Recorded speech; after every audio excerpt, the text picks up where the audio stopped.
Dear friends, I welcome all of you to Vishnu classes. जैसे कि हम जो है मोस्टली रिटन नोट्स की प्रेपरेशन कर रहे थे क्योंकि एग्ज़ाम जो है बहुत जल्दी आने वाले हैं। सो जैनिज़्म के बारे में हमने थोड़ा पढ़ लिया था, थोड़ा आगे रहता है।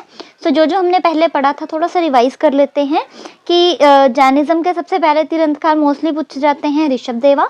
23rd तीर्थंकर थे प्रश्वनाथा और 24th थे महावीर स्वामी। ठीक है, और जैन वर्ड्स जो है वो जिन वर्ड से निकला है, जिसका मतलब क्या है, कन्क्वेरर मीन्स की जेतु, जीत प्राप्त करने वाले। ठीक है, किस पे जीत प्राप्त करनी है? अपने मन में, जैसे कि हम कई बार जो है सही कर्म नहीं करते या अपने मन को कंट्रोल नहीं करते, अपने मन की इच्छाओं पे, अपने डिजायर्स पर जो जीत प्राप्त कर लेते हैं उन्हें कन्क्वेरर कहा जाता है जैनिज्म में।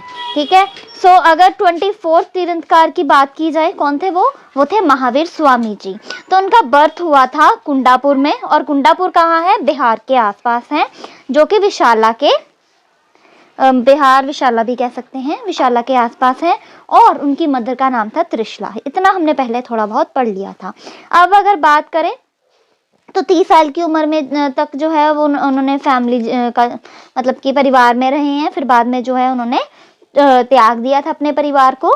ठीक है, फिर उसके बाद जो है उन्होंने अपने डिजायर्स पे जो है जीत प्राप्त कर ली थी। ठीक है, तो इसी तरीके से अगर बात की जाए तो उनके पेरेंट्स की जब डेथ हो गई थी तो उनके जो ब्रदर थे निधिवर्धन, उन्होंने उनको परमिशन दे दी थी कि वो जो है जिस तरीके से जीवन व्यतीत करना चाहते हैं अपना तो कर सकते हैं। तो उन्होंने 12 साल जो है मेडिटेशन की, 12 साल 6 महीने और 15 दिन। तो कई बार पूछा जा सकता है कि महावीर स्वामी जी ने कितने साल मेडिटेशन की सैल्वेशन को प्राप्त करने के लिए? सैल्वेशन तो उनको वैसे 72 की एज में मिला था, मुक्ति जो है उन्हें 72 की एज में मिली थी। लेकिन ज्ञान इसमें कैवल्य ज्ञान कहा जाता है। कैवल्य ज्ञान को प्राप्त करने के लिए, दैट मीन्स अल्टीमेट नॉलेज को जो है प्राप्त करने के लिए उन्होंने 12 साल लगाए थे, 6 महीने लगाए थे और 15 दिन लगाए थे। ठीक है, और फिर उनको जो है कैवल्य ज्ञान को हम वेतरन भी बोलते हैं, जिन्हें भी बोलते हैं, या फिर कन्क्वेरर भी बोलते हैं। और उनको 72 की एज में जो है मुक्ति मिल गई थी। कहाँ पर मिल गई थी मुक्ति? पावापुरी में। तो कई बार पूछा जाता है ऐसा क्वेश्चन कि जो जैनिज्म के महावीर स्वामी जी थे, ये 24 तीर्थंकर थे। ये याद रखना है कि तीर्थंकर बोलते हैं। तो कई बार ये भी पूछ लिया जाता है कि 24th जो गुरु थे उनको क्या मतलब कि गुरु को क्या बोला जाता था जैनिज्म में? तो उनको तीर्थंकर बोला जाता था। ठीक है, फर्स्ट तीर्थंकर, सेकंड तीर्थंकर, ऐसे। और उनको जो है पावापुरी में सैल्वेशन मिली थी, मतलब कि मुक्ति मिली थी। कई बार ये भी क्वेश्चन बनता है कि कहाँ पे मुक्ति मिली थी। तो अगर मेन बात की जाए, मेन क्रक्स की बात की जाए कि जो मतलब जैनिज्म जो है वो क्या फॉलो करता है, तो उनके मेन 5 डॉक्ट्राइन्स हैं, 5 जो हैं मेन है। वो क्या क्या है? सबसे पहला है अहिंसा। अहिंसा क्या होता है कि नॉन वायलेंस, कि हमने किसी को मारना नहीं है, किसी के साथ गलत नहीं करना है हमने। ठीक है, और अगर कुछ हो भी रहा है तो उसको हमने जो है इजीली और बिना किसी से लड़े जो है हमने जो है सॉल्व करना है।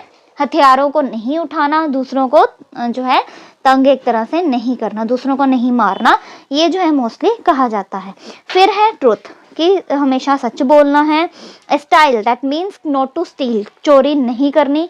फिर है सेलिबेसी। सेलिबेसी मीन्स कि एक तरह से कि सब कुछ त्याग देना और सिर्फ प्रभु का जो है सिमरन करना, उसे सेलिबेसी कहा जाता है। और फिर है नॉट टू हॉटेड, मतलब इधर उधर ज्यादा नहीं भटकना। ठीक है, तो इनके जो है मेन त्रिरत्ना है। तो कई बार ये भी पूछा जाता है कि त्रिरत्ना किसके थे?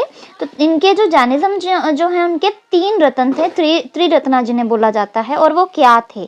कई बार ये भी पूछ लिया जाता है। तो वो थे राइट फेथ, राइट नॉलेज और राइट कंडक्ट। क्या थे? Right faith, right knowledge and right conduct. और अगर बात की जाए जैनिज्म में जो है 2 तरह के लोग थे, एक थे श्वेतांबर्स और एक थे दिगंबर्स।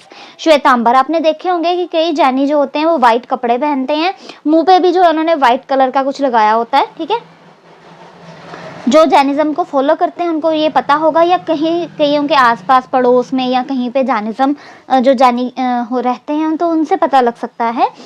या आप देखते होंगे आते जाते कई व्यक्ति जो है वाइट कपड़े पहन के, वाइट ही जो है उनके फेस पे मास्क टाइप लगा हुआ होता है। ठीक है, तो वो क्या होता है, श्वेतांबर्स उन्हें बोला जाता है, और एक होते हैं दिगंबर्स। ठीक है, दो तरह के जो है जैन होते हैं, एक श्वेतांबर्स और एक होते हैं दिगंबर्स। ठीक है, तो मेन अब इनमें से क्वेश्चन जो है कौन कौन से बन सकते हैं ये एक बार देख लो कि सबसे पहले फर्स्ट तीर्थंकर 23 और 24 ये क्वेश्चन बनता है। जैन वर्ड किस वर्ड से लिया गया है, जिना से, ये बनता है। फिर उसके बाद कि उनकी महावीर स्वामी जी की मदर का नाम, ये क्वेश्चन कई बार बनता है। कि मेडिटेशन जो है उन्होंने कितने साल की, 12 साल 6 महीने और 15 दिन, ये बनता है। कहाँ पे उनको सैल्वेशन मिली, अब देखो यहाँ पे ये क्वेश्चन कई बार नहीं पूछा जाता कि कितनी एज में उनको सैल्वेशन मिली है, ये पूछा जाता है कि जो है कहाँ पर सैल्वेशन मिली है। अगर आपको बाई चांस एजर्शन रीजन में ये क्वेश्चन आता है तो कई बार जो है ये लिखा जाएगा कि 72 की एज में जो है मिली, या फिर आपको कंफ्यूज करने के लिए 73 या 74 बोल दिया जाएगा। तो उसके लिए जो है आपको ये याद रखना कि 72 की एज में जो है पावापुरी में उनको सैल्वेशन मिली थी, ये बहुत ही इंपॉर्टेंट है। ठीक है, फिर 5 डॉक्ट्राइन्स जो हैं ये भी आपको एज इट इज़ याद करने हैं। कई बार पूछ लिया जाता है, एक आधा एक्स्ट्रा डाल दिया और पूछ लिया कौन से सही हैं, या 3 गलत डाल दिए और एक सही डाल के पूछ लिया कि कौन सा सही है। ठीक है, तो ऐसे भी क्वेश्चन बन सकता है। फिर उसके बाद त्रिरत्न किसके हैं, ठीक है, जैनिज्म में त्रिरत्न है, कौन से हैं, ये भी बहुत जरूरी है। कई बार क्या होता है कि उन्होंने अलग अलग तरीके के डाल देंगे और आपसे पूछेंगे कौन सा सही है। और श्वेतांबर और दिगंबर का जो है कई बार एजर्शन और रीजन में क्वेश्चन बन सकता है। ठीक है, तो ये सारे जो है इंपॉर्टेंट क्वेश्चन हैं इसके। नेक्स्ट जो है वो है बुद्धा के बारे में। ठीक है, तो थोड़ा बुद्धा जी के बारे में भी जान लेते हैं। बुद्धा मीन्स कि गौतम बुद्धा जी ने बोला जाता है, और गौतम बुद्धा जी जो हैं उनके बचपन का नाम क्या था, सिद्धार्था। ठीक है, उन्हें सिद्धार्था बोला जाता था, और बाद में जो है उनका नाम गौतम बुद्धा जो है वो पॉपुलर हुआ। बहुत ही इनलाइटेड पर्सन थे वो, और उनका जो बर्थ है वो हुआ था 6th BC में। ठीक है, और ये एक ऐसे ग्रेट थिंकर हैं। Confucius preached in China at this time, मतलब कि उस टाइम के थिंकर हैं जब कन्फ्यूशियस जो थे, कन्फ्यूशियस जो है एक वेस्टर्न थिंकर हैं, चाइनीज थिंकर कह सकते हैं मे बी। सो कन्फ्यूशियस के टाइम पे जो है वो चाइना में चाइनीज थिंकर यही है। ठीक है, तो जिस टाइम पे कन्फ्यूशियस थे उस टाइम पे गौतम बुद्धा जो थे इंडिया में थे। दैट मीन्स कि चाइना के कन्फ्यूशियस और इंडिया के गौतम बुद्धा जो हैं वो एक ही टाइम के कंटेम्प्रेरी थे। ठीक है, तो अगर बात की जाए उनकी, तो सांख्या फैमिली से बिलोंग करते थे। सांख्या फैमिली क्या होती है ये भी मैं आपको समझाऊंगी अगली वीडियो में, क्योंकि फिर बहुत ज़्यादा जो है ये हो जाएगा डिटेल में। तो आज हमने मोस्टली जैनिज्म के बारे में जाना है, बुद्धा जी के बारे में कल हम फिर से जानेंगे ताकि आपको easily समझ आ सके। So hope you like this. Please like, subscribe and share this channel for more and more videos. Thank you.